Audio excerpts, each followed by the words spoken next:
Ketika Rasulullah ditimpa kesedihan bertubi-tubi, di mana sang istri tercinta Sayyidah Khadijah meninggal dunia dan sang paman Abu Thalib juga meninggal dunia, Rasulullah sangat kehilangan dua sosok yang selama itu mendukung dakwahnya. Tidak berhenti sampai di situ, beliau juga mendapat cobaan bertubi-tubi dari kaum kafir Quraisy yang menolak dakwahnya. Sampai pada akhirnya Allah Subhanahu wa Ta'ala menghibur Rasulullah dengan memperjalankannya dalam satu malam. Pada malam itu, malaikat Jibril datang menemui Rasulullah bersama malaikat Mikail dan satu malaikat lagi yang membawa air Zam-Zam. Ketiga malaikat itu melakukan operasi pembelahan dada, menyucikan hati Rasulullah dari keburukan dengan air Zam-Zam dan memenuhinya dengan berbagai kebaikan, mulai dari pengetahuan, keyakinan, hingga keislamannya. Setelah itu Rasulullah diajak untuk menaiki kendaraan yang bernama Buraq.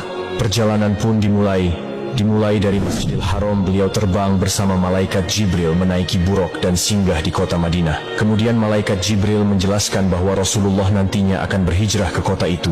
Lalu keduanya melaksanakan sholat 2 rakaat.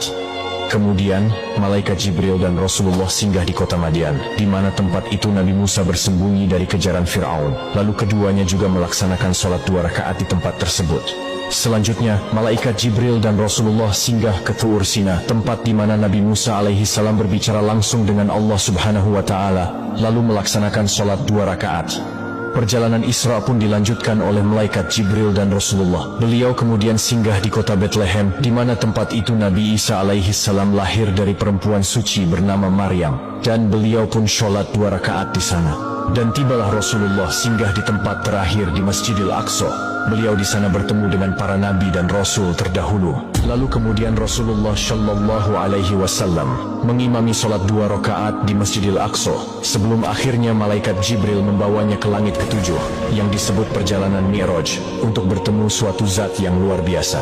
Setelah Rasulullah bersinggah di Masjidil Aqsa dalam perjalanan Isra, malaikat Jibril membawa Rasulullah mengendarai Buraq menuju Sidratul Muntaha atau langit ketujuh. Perjalanan pun dimulai dari Masjidil Aqsa dan singgah di langit pertama. Ketika dibukakan pintu langit pertama, Rasulullah bertemu dengan Nabi Adam alaihi salam dan mengucapkan salam. Nabi Adam pun menjawab salam tersebut dan mengakui kenabian Nabi Muhammad Shallallahu Alaihi Wasallam.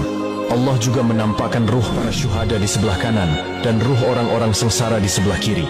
Kemudian malaikat Jibril dan Rasulullah melanjutkan perjalanannya dan sampai pada langit kedua.